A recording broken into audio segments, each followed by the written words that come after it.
नमस्कार मित्रों, मैं Vishal Singh BCom e learning में आपका स्वागत करते हैं। आज हम कंपनी एक्ट 2013 सेक्शन 230 के अंतर्गत debenture, meaning of the debenture और टाइप्स ऑफ द डिवेंचर के विषय में बताएंगे। जैसा कि सर्वप्रथम मैंने आपको बताया, अभी मेरे पिछले वीडियो शेयर के संबंध में आपको दिए गए हैं, नीचे लिंक पे जाके डिस्क्रिप्शन में उसे आप देख सकते हैं।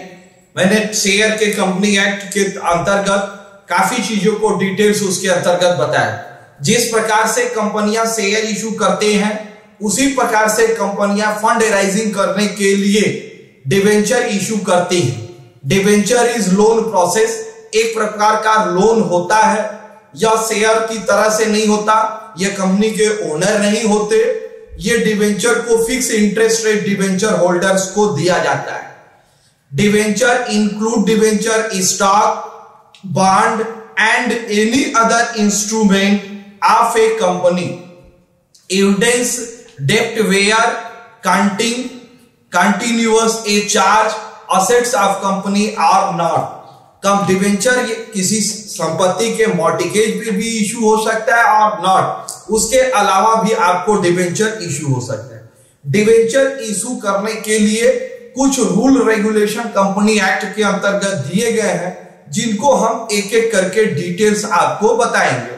First, debenture issue by the company in certificate. Debenture holder को कंपनी के द्वारा इशू किया जाता है, डिवेंचर होल्डर को एक सर्टिफिकेट इशू की जाती है। Common seal of the company, company की एक मोहर होगी जो डिवेंचर होल्डर के सर्टिफिकेट पे लगी होगी।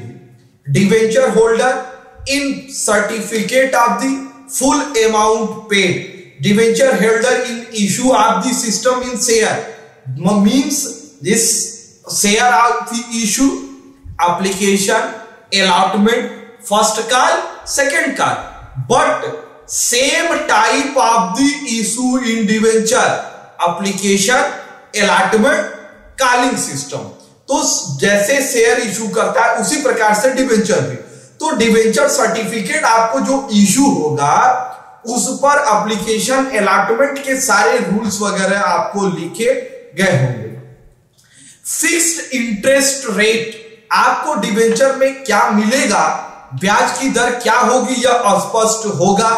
फिक्स्ड पीरियड, क्योंकि निश्चित समय होने पर रिडेम्पशन ऑफ डिवेंचर आप अपने डिवेंचर का पैसा वापस ले सकते हैं, इसलिए पीरियड यहां अस्पष्ट होती है।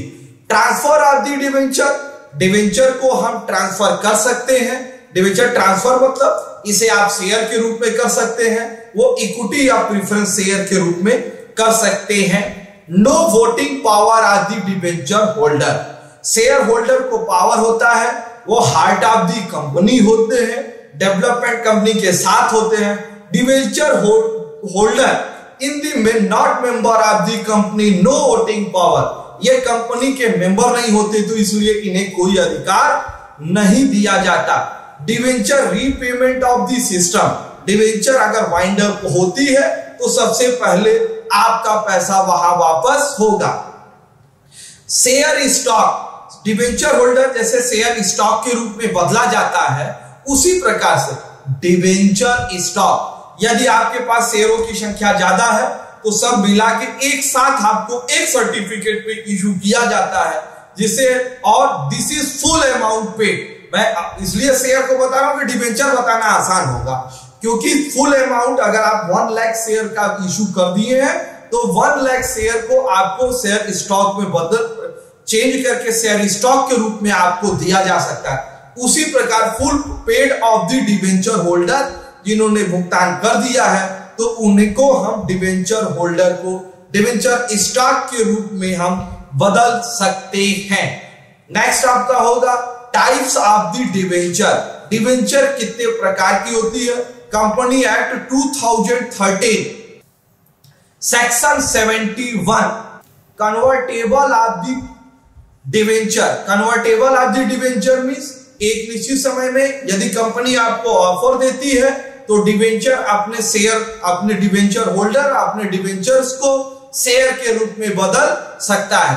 Non convertible of the debenture holder, debenture holder अपने शेयर को किसी भी दशा डिवेंचर को शेयर में परिवर्तन नहीं कर सकता। Redeemable of the debenture share एक निश्चित समय के लिए आपको इशू होगा, वो मैक्सिमम 10 वर्ष का होगा। अगर 10 वर्ष में आप निश्चित समय पर अपना पैसा कंपनी से वापस ले सकते हैं। सिक्योर डिवेंचर, जिसे नेक्ड ऑफ द डिवेंचर या सिंपल डिवेंचर कहते हैं, कंपनी आपको डिवेंचर इशू कर दिया है, अब उस इशू पर एक निश्चित असेट्स आपको सुरक्षित रखती है। यदि कंपनी वाइंडिंग अप होगी तो उस असेट्स को बेच करके आपका पैसा फर्स्ट पेड किया जा सकता है। अनसिक्योर्ड ऑफ द डिवेंचर, आपको डिवेंचर जो इशू किया गया है इस पर किसी भी असेट्स को मॉर्टिगेज नहीं रखता है। वाइंडिंग होने पर कंपनी वाइंडिंग अप में जो असेट्स बची रहेगी बेचने पर आपको पैसा मिलेगा। ये नहीं कि आपको सुरक्षित है कि ये असेट्स बिकने पर ही आपको पैसा वापस होगा, इनकंडीशनल देखा जाए। रजिस्टर्ड ऑफ द डिवेंचर, आपको डिवेंचर इशू होगा, डिवेंचर होल्डर का नाम कंपनी के रजिस्टर पे लिखा रहेगा, उससे उसे एक सर्टिफिकेट इशू होगा जिस पर वही व्यक्ति उस संबंध में इंटरेस्ट प्राप्त कर सकता है। लेकिन इंपॉर्टेंट है बियरर डिवेंचर, बियरर डिवेंचर या एक प्रकार का सर्टिफिकेट आपको इशू होगा, लेकिन नो नेम, आपका उस पर नाम नहीं होगा। नंबर ऑफ डिवेंचर और नंबर ऑफ दी पेमेंट्स सब कुछ डिटेल होगा, लेकिन नाम नहीं होगा। जो भी पर्सन उसे प्राप्त करेगा उसके पास उसे होल्डर माना जाएगा। तो आप ये कह सकते हैं सर उसको इंटरेस्ट कैसे प्राप्त होगा? उसे इंटरेस्ट के लिए कंपनी के द्वारा एक निश्चित कूपन दी जाएगी, जिस कूपन के माध्यम से वह अपने पैसे को प्राप्त कर सकता है। आपने मेरा पूरा वीडियो देखा, वीकॉम ई लर्निंग की तरफ से हम इसके लिए आपको पूर्ण रूप से धन्यवाद कहते हैं। हेल्थ इज वेल्थ, आप अपने स्वास्थ्य को बनाए रखिए। आप मेरा कंपनी एक्ट आपका चल रहा है, इसमें कॉमर्स के संबंध में और भी सब्जेक्ट मैंने बैंक पढ़ाए हैं, कंप्यूटर टैली चल रही है। नेक्स्ट से हम आपको बताएंगे कि इसमें हम ग्रेजुएशन से कोर्स से संबंधित कई सब्जेक्ट्स के और भी प्लेलिस्ट आपको आने वाले हैं।